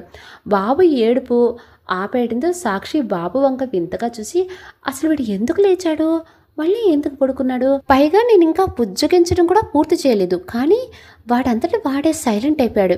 ఈ మధ్య చాలా కొత్తగా ప్రవర్తిస్తున్నావురా కన్నా నువ్వు అని బాబుని బెడ్పై పడుకోబెట్టి కిటికీ దగ్గరికి వచ్చి అటు ఇటు చూసి కిటికీ మూసేసింది. గోడ దూకి పరుగులు వచ్చి కారులో కూర్చొని పక్క ఉన్న వాటర్ బాటిల్ తీసుకుని గడగడా తాగేసి గట్టిగా ఊపిరి పీల్చుకున్నాడు ఇషాన్. మళ్ళీ మళ్ళీ సాక్షిని తన కళ్ళ ముందు మెదులుతుంది. తన చెంపలపై తానే కొట్టుకుంటూ, తప్పరా రే ఇషాన్, ఇది కరెక్ట్ కాదురా, నువ్వు అసలు ఎందుకు వెళ్ళావు? సాక్షి హస్బెండ్ ఎవరో తెలుసుకోవడానికి ఫోటో ఏమైనా ఉంటుందేమో చూడటానికి, కానీ నువ్వేం చూసావు వేధవా? అది తప్పురా. తను మరొకరు భార్య, అంటే తన అందం తన భర్తకు మాత్రమే సొంతం. నువ్వు అలా చూడకుండా ఉండాల్సింది. తప్పు చేసావు, చాలా పెద్ద తప్పు చేసావు. అయినా ఏం రోగమైందిరా నీకు? అలా ఎలా చేస్తావురా నువ్వు? ఇద్దరు ఒంటరిగా ఆడపిల్లలు ఉండే ఇంటికి దొంగతనంగా వెళ్తావా ఇషాన్? ఇలా తయారవేంట్రా నువ్వు? ఛ అని స్టీరింగ్ కొట్టుకుంటున్నాడు. వెంటనే హారన్ మోగడంతో మళ్ళీ తనే ఉలిక్కి పడ్డాడు. అసలు నేనేం చేస్తున్నాను? సాక్షి చేతిలో బాబు ఉన్నాడు, పైగా ఆ బాబు తన బాబే అంటే తనకి పెళ్ళయింది. అయినా కానీ నేను ఎందుకు ఈ విషయాన్ని ఒప్పుకోవట్లేదు? గాడ్, సాక్షి, మనం చివరిసారిగా 2 ఏళ్ల క్రితం మాట్లాడుకున్నాం, మళ్ళీ ఇప్పటి వరకు నీతో మాట్లాడలేదు. నా వల్ల కావట్లేదు సాక్షి, నేను నిన్ను ఇలా మిస్ చేసుకుంటున్నానని అస్సలు అనుకోలేదు. ఆ రోజు మీ డాడ్తో మన ప్రేమ గురించి మాట్లాడాను, ఆయన ఒప్పుకున్నారు కూడా అన్నావు. ఆ రోజు కాల్ చేసినప్పుడు నేను వెళ్తున్న విషయం నీతో చెప్పలేక ఆయనతో చెప్తే నీకు అర్థమయ్యేలా చెప్తానని, నిన్ను బాగా చూసుకుంటానని చెప్పారు. నీతో చెప్పకుండా వెళ్తున్నందుకు నువ్వు అపార్థం చేసుకుంటావేమో అని అంటే, సాక్షి అలా ఎప్పటికీ అపార్థం చేసుకోదు, విషయాలను నేను వివరంగా చెప్తాను అన్నారు. నేను వచ్చాక మన పెళ్లి చేస్తాను అన్నారు. కానీ అలా ఎలా మాట తప్పారు? నువ్వు కూడా ఎలా చేసుకున్నావు సాక్షి? నేను గుర్తుకు రాలేదా నీకు? అసలు ఆ రోజు డాడీ మాట వినకుండా ఉండాల్సిందేమో అనిపిస్తుంది, కానీ అది అప్పుడు చాలా అర్జెంటుగా, అదే ఒక ప్రాణానికి సంబంధించిన విషయం. నేను కాదనకూడదు అనుకున్నాను. కానీ నువ్వు ఎలా సాక్షి? నువ్వు నన్ను మోసం చేశావా, లేదా మీ వాళ్ళు నీకు బలవంతంగా పెళ్లి చేశారా? అరే ఇషాన్, ఎక్కడికి వెళ్ళావురా? ఇప్పుడు ఎక్కడున్నావు? కాల్ లిఫ్ట్ చేయగానే అరుస్తుంది దేవి. పనుండి బయటికి వచ్చానమ్మా అన్నాడు ఇషాన్. ఇప్పుడేం పనిరా నీకు? నీ గాయాలు కూడా ఇంకా మానలేదు అంది దేవి. చేతికి ఉన్న కట్టువైపు ఒకసారి చూసి, ఈ గాయాలు చాలా చిన్నవమ్మా, త్వరగా మానిపోతాయి. కానీ ఈ గాయం అని గుండెపై చేయి పెట్టుకొని దానికి మందు దొరికేదాకా మానదు. దానికోసమే వెతుక్కుంటూ వచ్చాను, నేను మళ్ళీ చేస్తానని కాల్ కట్ చేసి సీట్కి వాళ్ళి కళ్ళు మూసుకొని ఆలోచిస్తున్నాడు. ఇంతలో సాక్షి బాబుతో బయటకు వచ్చింది. బాబు కేరింతలు వినిపించి కళ్ళు తిరిగి చూశాడు ఇషాన్. సాక్షి బాబుని ఒక చేతిలో బ్యాగ్ని మరొక చేతిలో పట్టుకొని వాడి సరిగ్గా ఉండకుండా చేస్తున్న అల్లరి, ఇరువైపులా బరువుని మోయటానికి కష్టంగా ఉన్నా కూడా బాబు వైపు నవ్వుతూ చూస్తూ అలాగే నడుస్తుంది. ఇషాన్ తన వైపు అలాగే చూస్తూ ఉండిపోయాడు. తన కళ్ళల్లో నీళ్లు తిరుగుతున్నాయి. రే కన్నా, ఇవాళ ఏమైందిరా నీకు? కాసేపు కూడా నిద్రపోవట్లేదు అంది సాక్షి బాబు వైపు చూస్తూ. బాబు సాక్షి జుట్టుని ఒక చేత్తో పట్టుకుని ఇంకో చేత్తో సాక్షి మొహాన్ని దగ్గరికి లాక్కుంటూ చెంప చప్పరిస్తున్నాడు. రే కన్నా, ఏం చేస్తున్నావు? వదలరా, జుట్టు వదలరా అంది సాక్షి. బాబు మాత్రం ఊలు కొట్టుకుంటూ ఇంకా అలాగే చేస్తున్నాడు. నా చెంపలు తినేస్తావే ఏంటి నువ్వు అంది సాక్షి బాబు వైపు నవ్వుతూ చూసి. అది చూసి ఇషాన్కి నవ్వు వచ్చింది. సాక్షి అటు వెళ్ళి ఆటో ఆపి అందులోకి వెళ్ళిపోయింది. ఇషాన్ కార్ స్టార్ట్ చేసి ఆటోని ఫాలో చేస్తూ బొటిక్ వరకు వచ్చాడు. సాక్షి ఆటో అతనికి డబ్బులు ఇచ్చి లోపలికి వెళ్ళబోతూ వెనక్కి తిరిగి చూసింది. అప్పటికి ఇషాన్ కార్ని వెనక్కి తీసి కనిపించకుండా పెట్టాడు. సాక్షి చుట్టూ చూసి లోపలికి వెళ్ళిపోయింది. ఇషాన్ దూరం నుండే అదంతా చూసి తలదించుకొని కాసేపు ఆలోచించి కారు స్టార్ట్ చేశాడు. సాక్షి లోపల రాగానే బెల్లం చుట్టూ ఈగల్లా చేరి బాబును బలవంతంగా లాక్కెళ్ళిపోయారు సాక్షి కొలీగ్స్. బాబు ఏడుస్తూనే ఉన్నాడు వాళ్ళు చేసే పనికి. వదలండి, ఏం చేస్తున్నారు మీరు? వాడిని ఏడుస్తున్నాడు అంది సాక్షి. ఉండవే అని లోపలికి లాక్కొని వెళ్ళిపోయారు. కాసేపటికి ఏడుపు ఆగిపోయింది. సాక్షి ఏమైందని కంగారుగా చూసింది. 2 అమ్మాయిలు చెరువు వైపు పట్టుకుని చిన్ని కృష్ణుడిని అవతారంలో ఉన్న బాబుని నడిపించుకుంటూ తీసుకొస్తున్నారు. ఆ గెటప్లో ఉన్న వాడిని చూసి సాక్షి ఆశ్చర్యపోయింది. బాబు నవ్వుతూ చూసి సాక్షి వైపు బుడిబుడి అడుగులు వేస్తున్నాడు. సాక్షి సంతోషంగా చూస్తూ మోకాళ్ళపై కూర్చొని బాబుని రమ్మంటూ చేతులు చాచింది. పక్కన ఉన్న అమ్మాయిలు మెల్లగా బాబుని వదిలేశారు. బాబు తడబడుతూనే సాక్షి వైపు నడుస్తూ వచ్చి కింద పడిపోయాడు. వెంటనే సాక్షి బాబుని అందుకుని గుండెకి హత్తుకుంది. వాడి కిలకిలా నవ్వుతూ సాక్షి వెను నిమురుతున్నాడు. సాక్షికి సంతోషం కళ్ళల్లో నీళ్లు తిరుగుతున్నాయి. అందరూ నవ్వుతూ చూస్తున్నారు. రే, రెడీ చేసింది నేను, కానీ వాడు మళ్ళీ నీ దగ్గరికి చేరాడా అని వచ్చింది మెరీనా. మెరీనాని చూడగానే బాబు సాక్షిని గట్టిగా పట్టుకొని మా అంటున్నాడు. నిన్ను ఇవాళ వదిలిపెట్టండ్రా బుడ్డోడా అని బాబును లాక్కుపోయింది. కానీ సాక్షి బాబు సాక్షిని గట్టిగా పట్టేసుకున్నారు. వదిలి సాక్షి, వాడిని వీడియో తీయాలి, వాడి కోసం గోపికలు కూడా రెడీగా ఉన్నారు అంటూ బాబుని తీసుకొని అక్కడున్న చిన్ని గోపికల మధ్యలో కూర్చోబెట్టి బాబు చేతిలో వేణువును ఉంచింది మెరీనా. దాన్ని నోట్లో పెట్టుకొని చప్పరిస్తున్నాడు వాడు. అక్కడున్న గోపికలు వాడి పంచె పట్టుకొని లాగుతున్నారు. దాంతో వాడు అమ్మ అంటూ ఏడుస్తున్నాడు. అది చూసి అందరూ నవ్వుతున్నారు. వాడిని ఏడిపించుకొని ప్లీజ్ అంటుంది సాక్షి. మెరీనా కెమెరాతో షూట్ చేసింది. ఇషాన్ సాక్షి వాళ్ళ ఇంటికి వచ్చి చూశాడు, కానీ ఇంటికి తాళం వేసింది. ఇషాన్ చుట్టూ చూసి ఎక్కడికి వెళ్ళిపోయారు వీళ్ళు అనుకొని బయటికి వచ్చి పక్కింటి వాళ్ళని అడిగాడు. వాళ్ళు వెళ్ళిపోయి చాలా రోజులయ్యింది అని చెప్పింది ఆవిడ. వాళ్ళు ఇప్పుడు ఎక్కడ ఉంటారో మీకు తెలుసా అని అడిగాడు ఇషాన్. లేదు, 2 ఏళ్ల క్రితం విశ్వనాథ్ గారికి హార్ట్ అటాక్ వచ్చింది, అప్పుడు వెళ్ళిపోయారు, మళ్ళీ రాలేదు, ఎక్కడ ఉంటారో మాకు తెలీదు అంది ఆవిడ. ఓ అవునా అని కాసేపు ఆలోచించి మరి వాళ్ళ అమ్మాయి అన్నాడు. ఎవరు సాక్షినా అంది ఆవిడ. అవును తనే అన్నాడు ఇషాన్. ఆ అమ్మాయి వాళ్ళేగా వాళ్ళకి బాధలన్నీ అంది ఆవిడ. ఏంటి ఏమంటున్నారు మీరు అన్నాడు ఇషాన్ అర్థం కానట్టు చూస్తూ. ఆ అమ్మాయి పెళ్లి కాకుండానే తల్లి అయ్యింది అన్నారు ఆవిడ. ఏంటి అన్నాడు ఇషాన్ కళ్ళు పెద్దవి చేసి ఆశ్చర్యంగా చూస్తూ. పెళ్లి చూపులకు వచ్చిన వాళ్ళు ముందే కళ్ళు తిరిగి పడిపోతే ఆ అబ్బాయి చెక్ చేసి చెప్పాడు. వెళ్లే వాళ్ళు వెళ్లకుండా నానా మాటలు అన్నారు, దాంతో తట్టుకోలేక ఆయన గుండెపోటు వచ్చింది అంది ఆవిడ. ఆ మాట వినగానే ఇషాన్ అడుగులు వెనకపడ్డాయి. తన కళ్ళల్లో నీళ్లు తిరుగుతున్నాయి. ఆవిడ ఏదో చెప్తుంది, అయినా ఇషాన్ చెవికి చేరట్లేదు. ఇషాన్ తలెత్తి ఆవిడ వైపు చూసి ఇదంతా ఎప్పుడు జరిగింది అన్నాడు. సుమారుగా 2 సంవత్సరాలు అవుతుంది. కడుపు తీయించుకోమంటే కుదరదు అని మొండిపట్టు పట్టిందంట. బలవంతంగా హాస్పిటల్కి తీసుకెళ్లి చేయిద్దాం అనుకుంటే అక్కడి నుండి పారిపోయి వచ్చిందంట. దాంతో వాళ్ళమ్మ తనని ఇంట్లో నుండి గెంటేసిందని తెలిసింది. తర్వాత వాళ్ళు కూడా చుట్టుపక్కల వాళ్ళకి మొహం చూపించుకోలేక ఇక్కడి నుండి వెళ్ళిపోయారు అంది ఆవిడ.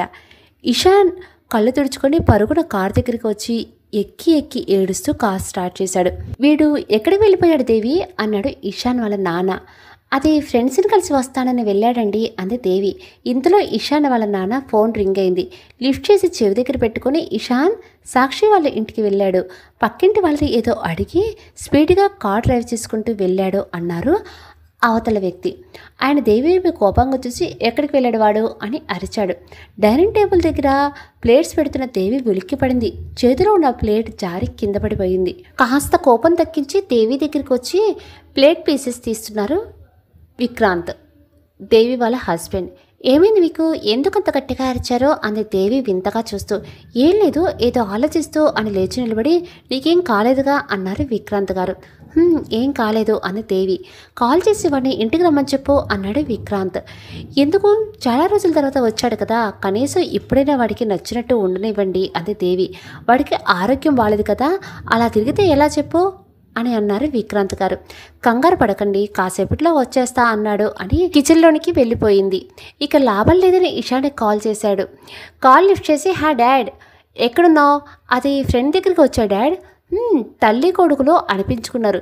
ఇద్దరు కోడొకవలుకొని ఒకే సమాధానం చెప్తున్నారు అనుకొని ఆయన సరే నీతో కాస్త మాట్లాడాలి, త్వరగా ఇంటికి రా అన్నాడు విక్రాంత్.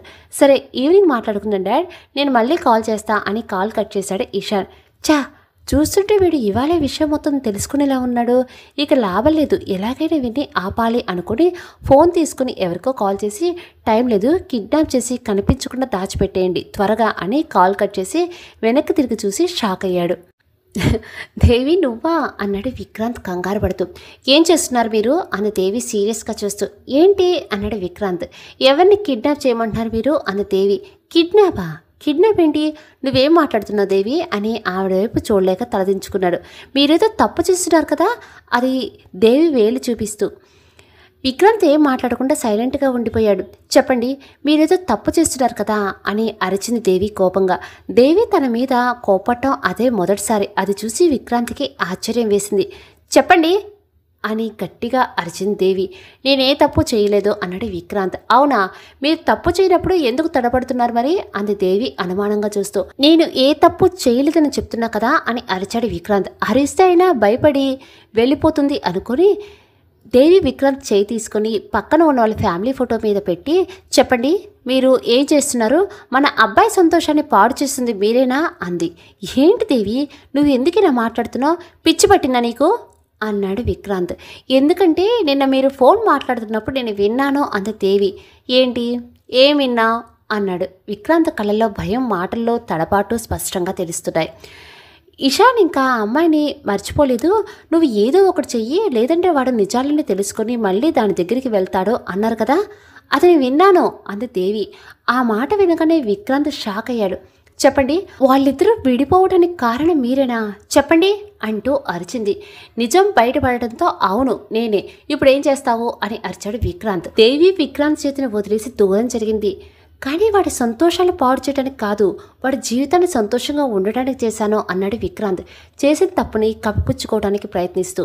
మీరు ఏం మాట్లాడుతున్నారు? ఇలా చేస్తే వాడు సంతోషంగా ఉంటాడా అంది దేవి. వాడు ఆ ఈడిట్ ఇషాన్ గాడు ఆ మిడిల్ క్లాస్ అమ్మాయిని ప్రేమించాడు.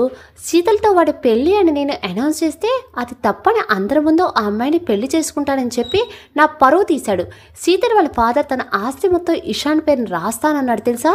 శీతల్ని చేసుకుంటే మన ఆస్తి డబల్ అవుతుంది, మార్కెట్లో మన కంపెనీస్కి మంచి పేరు వస్తుంది. అదే ఆ మిడిల్ క్లాస్ అమ్మాయిని చేసుకుంటే ఏం దక్కుతుంది వాడికి? పైగా అలాంటి వాళ్ళు కావాలనే డబ్బు కోసం అలా డబ్బున్న అబ్బాయిల్ని వాళ్ళలో వేసుకుంటారు. ఆ అమ్మాయి కూడా అలాంటిది. ఇంతకుముందు ఎంతోమంది అబ్బాయిలతో డేటింగ్ చేసింది. ఆ తర్వాత వాళ్ళని బ్లాక్మెయిల్ చేయటం, డబ్బులు తీసుకుని మరొకరు వెంట పడటం అలాంటి వాళ్ళకి అలవాటే అన్నాడు విక్రాంత్. అదంతా డోర్ దగ్గర నిలబడి వింటున్న ఇషాన్ డాడీ అని అరిచాడు. దేవి విక్రాంత్ల తల తిప్పి షాక్ అయ్యారు. ఇషాన్ కోపంగా వచ్చి విక్రాంత్ కాలర్ పట్టుకుని, డాడీ ఇంకొక మాట నా సాక్షి గురించి తప్పుగా మాట్లాడితే కన్న తండ్రివని కూడా చూడను అన్నాడు. తన కాలర్ పట్టుకున్న ఇషాన్ చేతుల వైపు చూసి, నువ్వు నా కాలర్ పట్టుకుంటావా అన్నాడు విక్రాంత్ కోపంగా చూస్తూ. ఇషాన్ ఒకసారి దేవి మొహం చూసి ఆయన కాలర్ వదిలేసి షర్ట్ సరిచేస్తూ, ప్లీజ్ సాక్షి గురించి తప్పుగా మాట్లాడకండి, తను అలాంటిది కాదు అని దూరం జరిగి తల తిప్పుకున్నాడు. ఇషాన్ చేసిన పనికి విక్రాంత్ కోపంగా, తప్పుగా మాట్లాడటం కాదు అదే నిజం, తను ఎంతోమంది అబ్బాయిలతో అతని మాట పూర్తి కాకముందే ఇషాన్ని విక్రాంత్ చెంపపై చాచుకొట్టాడు. విక్రాంత్ సోఫాలో పడి ఇషాన్ వైపు చూస్తూ, యూ బాస్టర్డ్ అని అమ్మాయి కోసం కన్న తండ్రిని కొడతావా అని లేచి ఇషాన్ చెంపపై కొట్టాడు. దేవికి అసలు ఏం అర్థం కావట్లేదు, కనీసం వాళ్ళని ఆపడం లేదు కూడా. ఇషాన్ చెంపపై చేయి పెట్టుకొని కళ్ళ నిండా నీళ్లతో విక్రాంత్ వైపు చూస్తూ, తండ్రా ఎవరికి? నాకా? ఒక్కసారైనా నీ కొడుకు కోసం ఆలోచించావా? ఎప్పుడు డబ్బు డబ్బు అంటూ డబ్బు వెంట పరిగెడుతూ నీ వెనక నీ కుటుంబం ఉన్న సంగతి మర్చిపోయావు. అదే డబ్బుని డబల్ చేసుకోవడానికి నీ కొడుకుని తాకట్టు పెట్టేశావు అన్నాడు ఆవేశంగా. ఆ డబ్బు లేకపోతే మీరు ఇలా ఉండేవారు కాదు అన్నాడు విక్రాంత్. అందుకే కదా, ఆ డబ్బు కోసే కదా అన్యాయంగా నీ కొడుకు చేత ఒక ఆడపిల్ల జీవితాన్ని నాశనం చేయించావు అన్నాడు ఇషాన్. ఆ మాట వినగానే విక్రాంత్ కళ్ళు పెద్దవి చేసి చూస్తూ, ఏం మాట్లాడుతున్నావు అన్నాడు కంగారుగా. ఇషాన్ ఏంట్రా నువ్వు అనేది అంది దేవి. దేవి నువ్వు లోపలికి పో అన్నాడు విక్రాంత్ కోపంగా. ఎందుకు పోవాలి? నువ్వు చేసిన పాపాల అమ్మకు కూడా తెలియాలి కదా, ఉండని అన్నాడు ఇషాన్. నువ్వు అనుకునేంత పెద్ద తప్పు నేనేం చేయలేదు, అంతా నీ మంచిగా చేశాను, నీ భవిష్యత్ కోసమే చేశాను అన్నాడు విక్రాంత్. ఓహో అవునా, అందుకే కదా అది తప్పు కాదు పాపం అంటున్నాను అన్నాడు ఇషాన్. పాపమా? ఏం పాపం చేశారా నేను అన్నాడు విక్రాంత్. చెప్పమంటావా? అమ్మ ముందు నువ్వు చేసిన పాపాలు చెప్పమంటావా? నాకు తెలియకుండానే నన్ను ఒక అమ్మాయి బెడ్రూమ్లో ఒక నైట్ అంతా ఉంచావు. మా ఇద్దరికి తెలియకుండానే మేము ఒకటేలా చేసి మమ్మల్ని పూర్తిగా పెడగొట్టావు. ఆ విషయాన్ని చెప్పమంటావా అని అరిచాడు ఇషాన్. ఆ మాట వినగానే దేవి షాక్ అయింది. దేవి వాడు చెప్పేదంతా అబద్ధం, వాడి మాటలు నమ్మకో అన్నాడు విక్రాంత్. ఛీ, అసలు నువ్వు ఒక మనిషివేనా? పైగా తండ్రివేని చెప్పుకుంటున్నావా అన్నాడు ఇషాన్. ఏం మాట్లాడుతున్నావురా? మాటలు మర్యాదగా రాని, చంపేస్తాను అన్నాడు విక్రాంత్ కోపంగా వేలు చూపిస్తూ. ఆల్రెడీ చంపేశావు, చచ్చిన శవాన్ని ఎన్నిసార్లు చంపుతావు అన్నాడు ఇషాన్. విక్రాంత్ కోపంగా చూస్తున్నాడు. సాక్షిపై వాళ్ళ నాన్నకు ఉన్న నమ్మకాన్ని చంపేశావు, తనకి నాపై ఉన్న ప్రేమని చంపేశావు. మిడిల్ క్లాస్ అమ్మాయి అన్నావు కదా తనని. తనకి కావాల్సింది మీలా డబ్బు కాదు, తనకి ప్రేమ, నమ్మకం, ఆప్యాయత, అనురాగం కావాలి. అది మీకు తెలీదు. అందుకే అవేవి తనకి లేకుండా తన ఫ్యామిలీకి తనని దూరం చేశావు. తన అమ్మా నాన్నని తనకు తోడుగా ఉండవలసిన సమయంలో వాళ్ళని తనకి దూరం చేశావు. తనని ప్రాణంగా ప్రేమించే వాళ్ళని అసహించుకునేలా చేశావు. ఊళ్ళో వాళ్ళు పరువు పోగొట్టుకుని తల ఎత్తుకోలేకుండా చేశావు. ఎప్పుడూ ఆరోగ్యంగా ఉండే మనిషిని చావు అంచుల్లోకి తీసుకువెళ్ళిపోయావు. ఇంటికి వచ్చిన పెళ్లి వాళ్ళ ముందు కళ్ళు తిరిగి పడిపోతే అసలు ఏం జరిగిందో తనకే అర్థం కాని పరిస్థితిలో ఉన్న సాక్షిని అందరి చేత నానా మాటలు అనిపించావు. నలుగురిలో నవ్వుల పాలు చేసేసావు. నేల మీద నడిస్తే తన కాళ్ళు ఎక్కడ కందిపోతాయని గుండెల మీద నడిపించుకొని పెంచిన వాళ్ళు కడుపుతో ఉన్న పిల్ల అని కూడా చూడకుండా వాతలు వచ్చేలా కొట్టి ఇంట్లో నుండి గెంటేసేలా చేశావు. ఆడుతూ పాడుతూ అల్లరి చేస్తూ తిరిగే పిల్లని అందరిలో అల్లరి పాలు చేశావు. పెళ్లి కాకుండా తల్లి అయినా ఆడదాన్ని ఈ లోకం ఎలా చూస్తుందో తెలుసా? పరిస్థితి ఏంటి కూడా తెలియకుండా అడ్డమైన మాటలు అంటాడు. నాకేం తెలిసి చేసినా తెలియక చేసినా కాస్త కూడా ఏం నష్టం లేదు నాకు. కానీ ఏ తప్పు చేయని నా సాక్షి ఎన్నో కష్టాలు, బాధలు, అవమానాలు పడింది. దానికి కారణం ఎవరు? ఎందుకు డాడీ ఇలా చేసావు? కేవలం నీ కొడుకు అమ్మాయిని ప్రేమించాడనా? ఆ అమ్మాయి ప్రేమ కోసం ఫస్ట్ టైం మీ నిర్ణయాన్ని కాదన్నాడనా? అందుకని నువ్వు ఆ అమ్మాయిని తన ప్రాణంగా పెంచిన వాడి చేతే తన జీవితాన్ని నాశనం చేయించి నరకల్లో నెట్టేసి తన దృష్టిలో నన్ను అసలు క్యారెక్టర్ లేని వాడిని చేసి నన్ను బతికి ఉండగానే చంపేశావు అంటూ మోకాళ్ళ మీద కూర్చొని ఏడుస్తున్నాడు ఇషాన్. దేవి ఇషాన్ దగ్గరికి వచ్చి భుజంపై చేయి వేసి ఇషాన్ అంది. అమ్మా అని దేవిని కౌగిలించుకొని, తప్పంతా నాదే, సాక్షి నన్ను మోసం చేయలేదు, నేను తన జీవితాన్ని నాశనం చేశాను అంటూ ఏడుస్తున్నాడు ఇషాన్. అసలు ఏం జరిగిందిరా? ఇదంతా ఏంటి నాన్న అంది దేవి అయోమయంగా చూస్తూ. నేను చెప్తాను అంటూ ఒక గొంతు వినిపించింది. అందరూ వెనక్కి తిరిగి చూశారు. అమ్మా అన్నాడు విక్రాంత్. జానకమ్మ కోపంగా వచ్చి విక్రాంత్ చెంపపై చాచి కొట్టింది.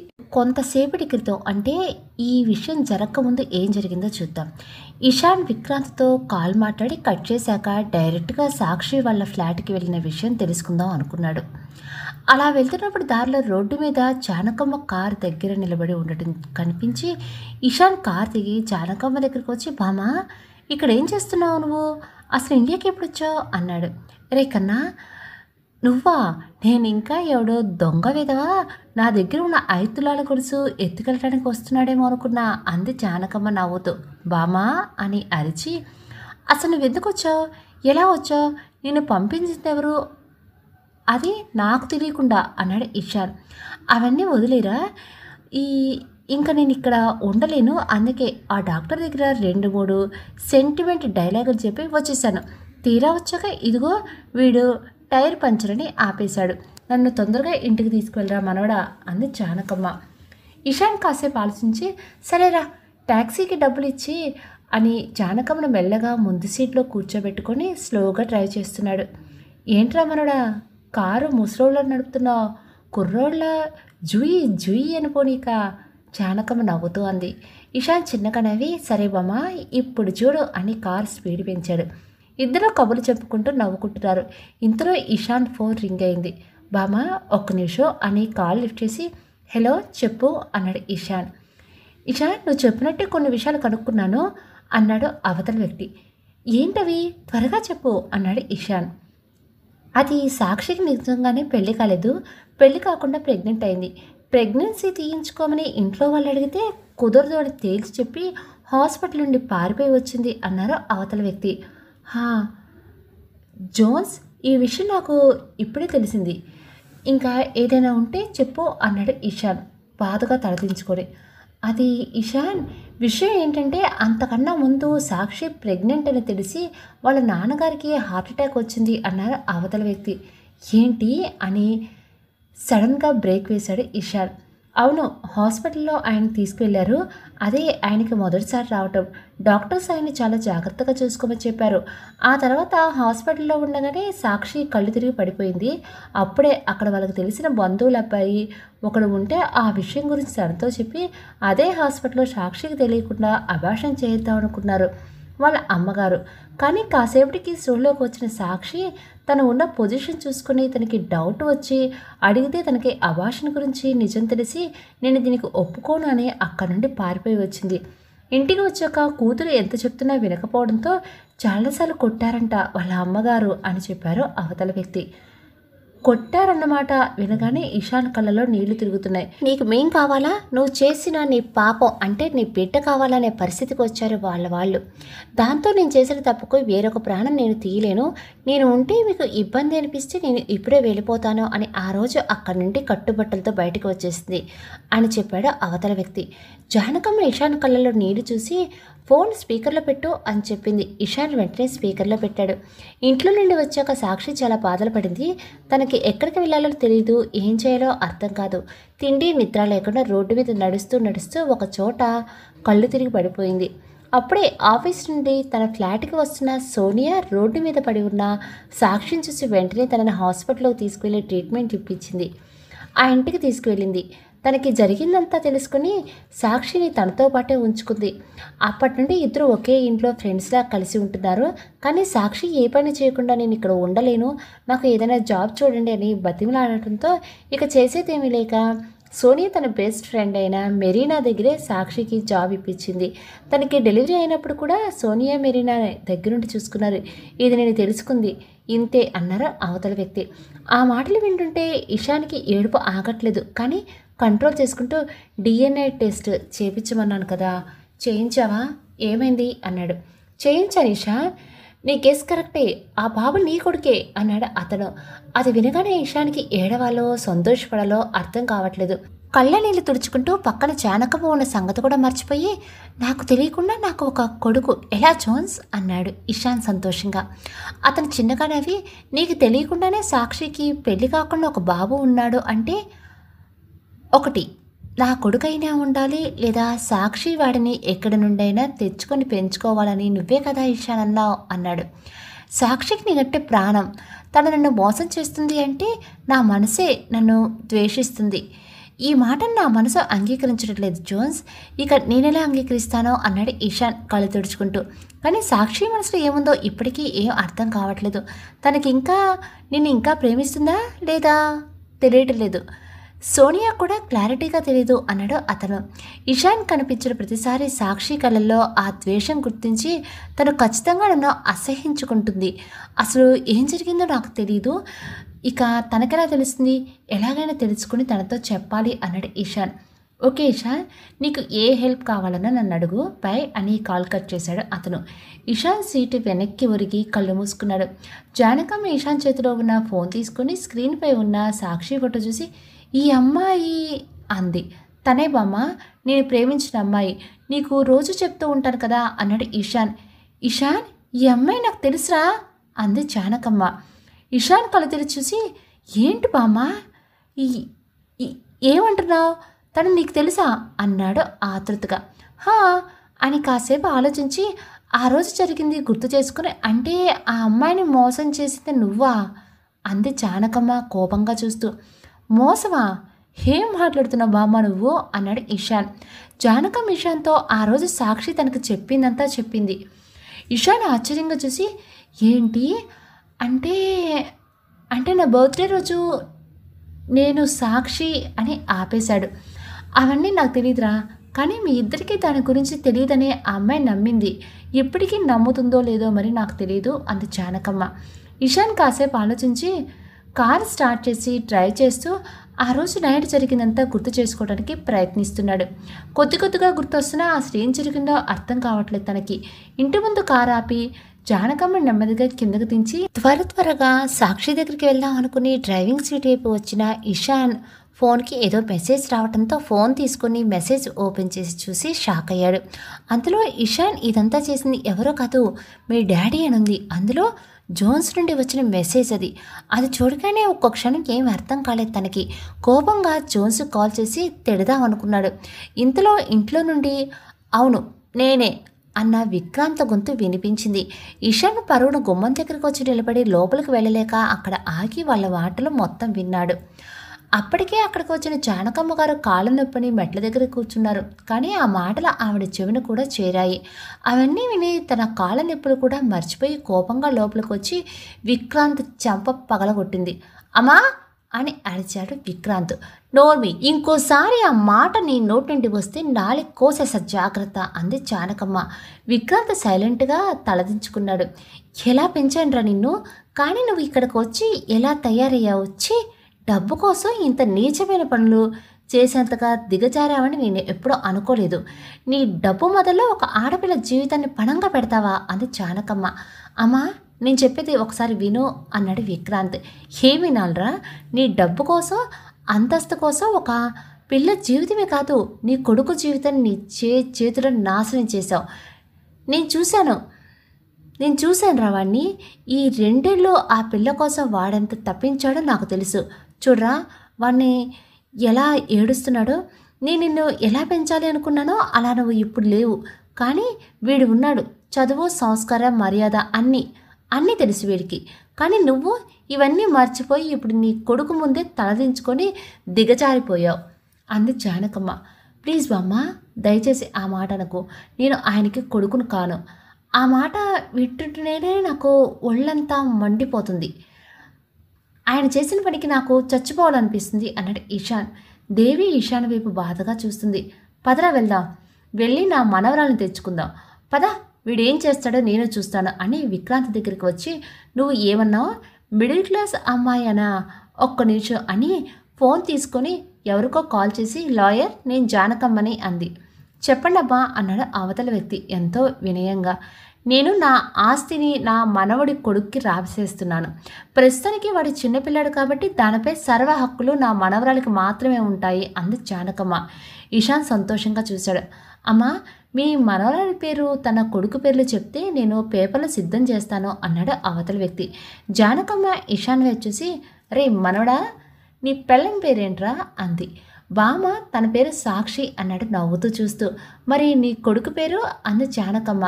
ఈశాన్ ఆలోచిస్తూ పేరు తెలియదు బామ్మ అన్నాడు. నీ కొడుకు పేరు నీకు తెలియకపోవడం ఏంట్రా బడుద్దాయి అంది జానకమ్మ కోపంగా. సారీ బామ్మ అని తలదించుకున్నాడు. లాయరు, బాబు పేరు కనుక్కొని మళ్ళా చెప్తాను, ముందు నువ్వైతే పేపర్లు సిద్ధం చేసుకో అని కాల్ కట్ చేసింది జానకమ్మ. విక్రాంత్ కోపంగా చూసి, అమ్మా నువ్వేం చేస్తున్నావు అని అరిచాడు. రే మనవడా, పదరా, నాకు నీ కొడుకుని చూడాలనుంది. వాడు పెద్దయ్యాక వాడికి త్వరగా పెళ్లి చేసి నేను నా మునిమనవన్ని చూడాలి అంది సంతోషంగా. అది ఎలా జరుగుతుందో నేను చూస్తాను అన్న గొంతు మెయిన్ డోర్ నుంచి గట్టిగా వినిపించింది. అందరూ వెనక్కి తిరిగి చూశారు. ఎదురుగా సీత నిలబడి ఉంది. ఎవరు నువ్వు అంది జానకమ్మ. విలన్ని, మనవడి ప్రేమకి విలన్ని. అది నేనే సీతల్ని అంది శీతల్. ఏంటి అన్నాడు ఈశాన్. శీతల్ విక్రాంత్ వైపు చూసి, అంకుల్, మీరు చెప్పిన పని చేశాను, ఇక అది దాని కొడుకు కనిపించరు అంది. ఏం నువ్వు ఎవరి గురించి మాట్లాడుతున్నావు అన్నాడు ఈశాన్. అదే ఉందిగా మన జూనియర్, దాని పేరు ఏదో ఉందే అన్నట్టు తెలియనట్టు నటిస్తుంది శీతల్. ఈశాన్ కోపంగా శీతల్ దగ్గరికి వచ్చి, సాక్షిని ఏం చేశావు అన్నాడు. కంగారు పడకు ఈశాన్, ఇంతకుముందు చేసిన దానికన్నా చాలా తక్కువే ఇది అంది శీతల్. ఇంతకుముందు ఏం చేశావు అన్నాడు ఈశాన్. చాలా చేశాను, నీ నీడను కూడా నన్ను తాకనివ్వను అంది. ఇప్పుడు అదే నిన్ను అసహించుకునేలా చేశాను. ఇప్పుడు నీ అంతటి నువ్వు వెళ్ళి కాళ్ళ పడ్డా అది మళ్ళీ దాన్ని యూజ్ చేసుకోవటానికి చేస్తున్నావు అనుకుంటుంది అంది శీతల్. ఈశాన్ అర్థం కానట్టు చూస్తూ, అసలు ఏం చేశావు నువ్వు అని అరిచాడు. ఏం చేశానా చెప్తా విని ఎంజాయ్ చేయి అని చెప్పడం స్టార్ట్ చేసింది శీతల్. ఈశాన్ బర్త్డే నైట్ అందరూ వెళ్ళిపోయాక సాక్షి ఒక్కతే ఈశాన్ కోసం వెయిట్ చేస్తూ ఉంది. దూరం నుండి సాక్షిని చూస్తున్న శీతల్ పక్కన ఉన్న రేవంత్కి ఒక ప్యాకెట్ ఇచ్చి, ఇది తీసుకెళ్లి ఫ్రిడ్జ్లో ఉన్న కేక్పై సగం చల్లి మిగతా సగం పక్కనే కూల్ డ్రింక్లో కలుపు అంది. రేవంత్ అలాగే అని వెళ్ళి శీతల్ చెప్పినట్టు చేసి తిరిగి రాబోయాడు. సాక్షికి లోపల ఎవరో ఉన్నట్టు అనిపించి అటువైపు చూసి దగ్గరికి వెళ్ళబోయింది. అప్పుడే వచ్చిన ఇషాన్ సాక్షి భుజంపై చెయ్యి వేయగానే తన ఇషాన్ వైపు చూసి తనతో మాట్లాడుతుంది. ఎక్కడ సాక్షి చూస్తుందో అన్న భయంతో పరుగున బయటికి వచ్చి శీతల్తో కలిపేశాను అని చెప్పాడు రేవంత్. గుడ్ అంది శీతల్.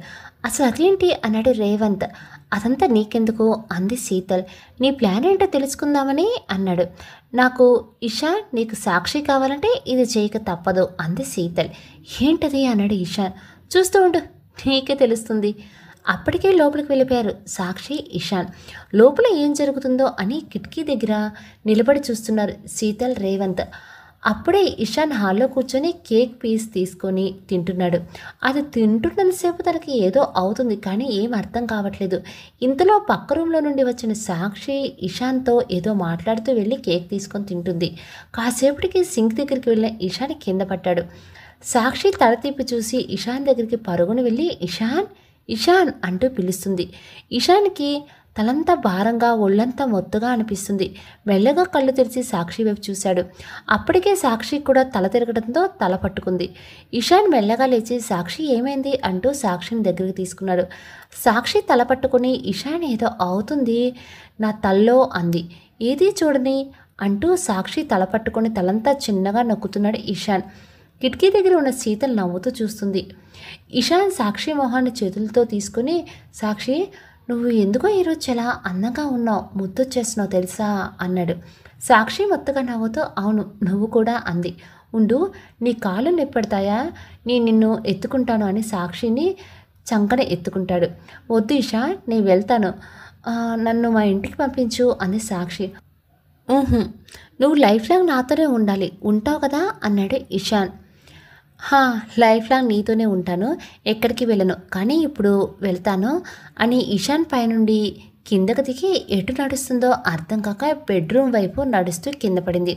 ఏ సాక్షి చూసుకో అంటూ వెనక నుంచి వచ్చి, ఉండు నిన్ను మీ ఇంటి దగ్గర నేను డ్రాప్ చేస్తాను దా అని సాక్షిని వీపుపై ఎక్కించుకొని బెడ్రూమ్లోనికి తీసుకువెళ్ళాడు. రేవంత్ అంతా తీస్తున్నావా అంది శీతల్. అంటూ ఫోన్లో వీడియో తీస్తూ, అసలు వాళ్ళు ఎందుకు అలా ప్రవర్తిస్తున్నారు, మాటలు కూడా మొత్తగా వస్తున్నాయి, పైగా చిన్నపిల్లలా బిహేవ్ చేస్తున్నారు అని అడుగుతున్నాడు రేవంత్. ఇప్పుడు వాళ్ళు ఏం చేస్తారో వాళ్ళకే తెలీదు, తెల్లారితే అసలు ఏం జరుగుతుందో కూడా గుర్తుండదు. ఇషాన్కి గుర్తుండకూడదని, కానీ సాక్షికి మాత్రం అర్థం అవ్వాలి. ఇషాన్ ఒక ప్లే బాయ్ అని అంది శీతల్ కోపంగా. కానీ ఇషాన్ చాలా డీసెంట్ కదా అన్నాడు రేవంత్. వాడు డీసెంట్ కాబట్టి అది వాడిని వదలటం లేదు, నాకు దక్కనివ్వటలేదు. ఈ ఒక్కరోజు నేను కళ్ళు మూసుకుంటే చాలు, ఇంకా ఇషాన్ లైఫ్ లాంగ్ నాకే అంది శీతల్. నువ్వేమంటున్నావు అంటే ఇప్పుడు వాళ్ళు అని ఆగిపోయాడు రేవంత్. అవును, ఇప్పుడు వాళ్ళ శరీరాలు ఏకమైతే రేపటి నుండి నేను వాళ్ళ మనసులు దూరం చేస్తాను అంది శీతల్. ఇది తప్పు కదా, అలా చేస్తే తన లైఫ్ నాశనం అవుతుంది, పైగా ఇలా చేస్తే ఇషాన్ సాక్షి సొంతం అయినట్టే కదా అన్నాడు రేవంత్. చెప్పాను కదా నాకు ఇషాన్ కావాలి, నీకు కావాలి, అది జరగాలంటే ఇది జరగాలి అంది శీతల్. నీ సంగతి సరే, ఆల్రెడీ సాక్షిని వాడి సొంతం చేస్తూ మళ్ళీ నాకు దక్కుతుంది అంటావేంటి, ఇప్పుడు తను వాడి పడేసిందే అవుతుంది కదా అన్నాడు రేవంత్ మొహం తిప్పుకొని. నీకు వచ్చే అమ్మాయిలు ఫ్రెష్గా ఉండాలి, కానీ నువ్వు మాత్రం ఎంతోమంది అమ్మాయిలతో తిరుగుతావు, మీరందరూ ఇలానే ఉంటారా అంది శీతల్ చేతులు కట్టుకొని. నేను మొగాడిని, ఎంతమందితో తిరిగినా ఎవరు ఏం అనరు, కానీ తను ఆడది అన్నాడు రేవంత్. చూడమ్మా, ఇప్పుడు నీతో గొడవపడి 3 టైము 2 నాకు లేవు అంది శీతల్. ఇషాన్ సాక్షి బెడ్పై కూర్చోబెట్టబోయి పడేశాడు. బెడ్పై వెలిగిలా పడి నా తల అని అరిచి, ఇషా నువ్వేం చేస్తున్నావు, నాకు దెబ్బ తగిలింది అంది చిన్నపిల్లలాగా. అయ్యో సారీ సాక్షి, ఎక్కడ దెబ్బ తగిలింది చూపించు అంటూ సాక్షి పైకి వచ్చి సాక్షి తల నిమురుతూ సాక్షి మొహం వైపు కాసేపు అలాగే చూసి సాక్షి అని పిలిచాడు. ఇషాన్ అంది కళ్ళు మూసుకుని. నువ్వు చాలా అందంగా ఉంటావు తెలుసా అన్నాడు. సాక్షి నవ్వి అవునా థ్యాంక్ యూ అంది. చిన్నపిల్ల ముద్దుగా ఉంటావు అన్నాడు ఇషాన్. సరే ఇషాన్, నాకు నిద్ర వస్తుంది, నన్ను మా ఇంటి దగ్గర డ్రాప్ చేయొచ్చు కదా, నువ్వు ఇంక ఇంటికి వెళ్ళు అని అటువైపు తిరిగింది సాక్షి. అటువైపు ఇషాన్ చెయ్యి ఉండటంతో చెయ్యి స్లిప్ అయ్యి సాక్షి మీద పడి సాక్షి పెదాలపై ముద్దు పెట్టేశాడు. సాక్షి తీరుకొని ఇషాన్ని నెట్టలోపే ఇషాన్ సాక్షి చేతులను గట్టిగా పట్టుకున్నాడు. ఎంతసేపు గింజుకున్నా తను వదలలేదు. ఆ రోజు వాళ్ళకి తెలియకుండానే ఒక్కటైపోయారు. తర్వాత రోజు శీతల్ వచ్చి మెల్లగా బెడ్రూమ్ డోర్ ఓపెన్ చేసి చూసింది. అక్కడ ఇషాన్ సాక్షిని గట్టిగా హత్తుకొని తన గుండెల మీద తలపెట్టి నిద్రపోతున్నాడు. ఇద్దరూ ఇంకా స్పృహలోకి రాలేదు. తనకు కావాల్సింది కూడా అదే కావడంతో శీతల్ నవ్వుకొని లోపలికి వచ్చి చూసి, మిమ్మల్ని చూస్తుంటే నాకేం ముచ్చటేస్తుంది. నిన్న రాత్రి మీ జీవితాన్ని ఎలా మార్చేసిందో మీకు తెలియదు కదా పాపం. అందుకే హాయిగా పసిపిల్లలా నిద్రపోతున్నారు. చూస్తుంటే ఎంత క్యూట్గా ఉన్నారో. కానీ ఏ లాభం, ఈరోజు తర్వాత ఇక ఇంత క్లోజ్నెస్ మీ జీవితంలో ఎప్పటికీ రాదు కదా పాపం అని కింద పడి ఉన్న షర్ట్ తీసుకొని ఇషాన్ పక్కకి జరపలా ట్రై చేసింది. కానీ సాక్షి కూడా ఇషాన్ని గట్టిగా హత్తుకొని వదలట్లేదు. శీతల్ స్పృహలో లేకపోయినా సరే ఇది నా ఇషాన్ని వదలట్లేదు. చూద్దాం ఇంకా ఎన్ని గంటలు ఉంటుందో. ఈ ప్రేమ నమ్మకం కాసేపట్లో మొత్తం పోతాయి. ఒక్క అసహ్యం తప్ప ఇషాన్ పనికి ఎలాంటి ఉండకుండా నేను చేస్తాను అనుకొని అది చాలాసేపు ప్రయత్నించి అతి కష్టం మీద సాక్షి చేతులు విడిపించి ఇషాన్కి పక్కకు లాగి షర్ట్ వేసి పైకి లేపి చేతిని భుజం మీద వేసుకుని మెల్లగా బయటికి తీసుకుని వచ్చి సోఫాలో పడేసి, అమ్మా ఎంత బరువు ఉన్నావురా బాబు, అది ఇంతసేపు ఎలా భరించిందో నిన్ను అనుకొని వెళ్ళి సాక్షి ఉన్న రూమ్ డోర్ క్లోజ్ చేసి బయటికి వచ్చి విక్రాంత్ కాల్ చేసి, అంకుల్ మీరు ఇషాన్కి కాల్ చేయొచ్చు. ఆ రింగ్ టోన్ సౌండ్కి తను ఎప్పుడైనా లేచి అటెంప్ట్ చేస్తారు. మీరు మ్యాటర్ చెప్పేయండి, తను వెంటనే ఇక్కడ నుండి వచ్చేయాలి అని చెప్పి కాల్ కట్ చేసి కార్ తీసుకుని బయటికి వెళ్ళిపోయింది. తన ఫోన్ పదే మోగంతో మత్తుగా కళ్ళు తెరిచి ఇషాన్ కళ్ళు నలుపుకుంటూ చుట్టూ చూశాడు. తన హాల్లో సోఫాలో పడుకుని ఉండటంతో అటు ఇటు చూశాడు. తన పక్కన ఎవరూ లేరు.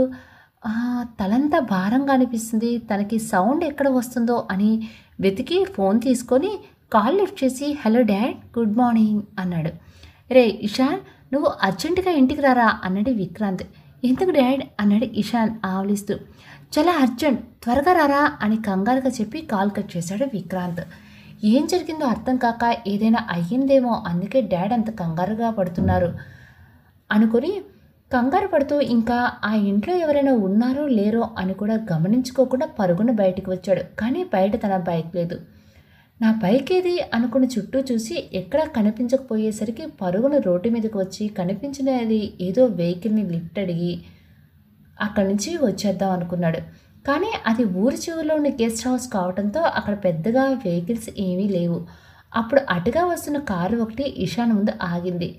ఇషాన్ డ్రైవింగ్ సీట్ వైపు వచ్చి గ్లాస్ పై నాక్ చేస్తూ, ఎక్స్క్యూజ్ మీ ప్లీజ్, సిటీ వరకు నాకు లిఫ్ట్ ఇస్తారా అని అడిగాడు.